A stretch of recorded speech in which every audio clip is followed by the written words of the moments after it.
Hey Alex, I wanted to leave you some feedback on your week 2 writing assignment, your rough draft. I really like what you're working with here. I think you are essentially writing a literacy narrative, which is a specific kind of a specific kind of personal narrative in which the artist I didn't mean to say artist there, in which a writer, but it works, in which a writer explores how they came to know.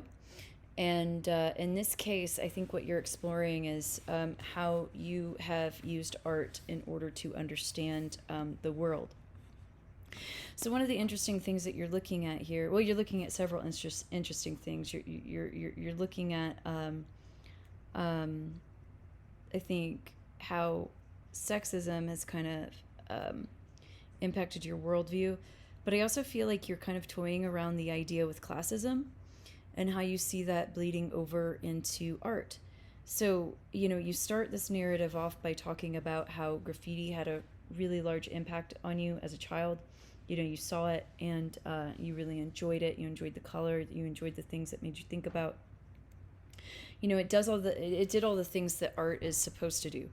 But as you grew older, you were kind of like conditioned out of that. You were taught, no, that's not an example of art, right? That's actually an example of vandalism. And then you move on to talking about your really positive experiences in museums.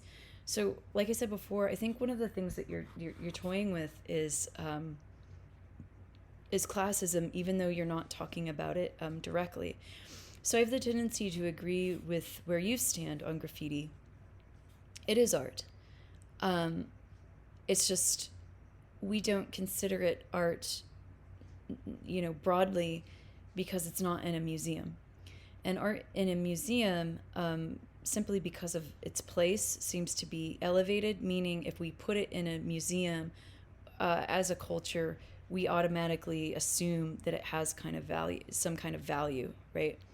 Whereas if art is just on the street, um, it doesn't. And I think that that's not necessarily true.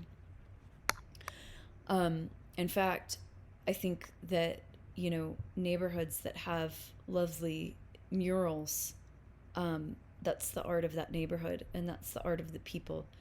And, you only have to look around all the murals and portraits that have popped up this summer in response to George Floyd, not only in cities around the United States, but also cities around the world, to have an understanding of how important graffiti can be, right? Street art can be for people. So I wonder if you should toy around with this idea more. I think it would be worth looking at, and how you came to understand these two conflicting and competing ideas and how you're trying to put them together as an emerging artist yourself. So, as I mentioned in class this week, you don't quite have that narrative arc yet, but what I just described, I think, is something that you can use to get you there, right? So remember, we want a story with a clear beginning, middle, and end.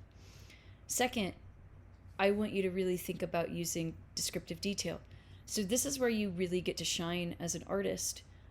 Use your artist's eye to write. Instead of, talking about graffiti, start us out, looking at a portrait with you, right? Looking at some graffiti with you.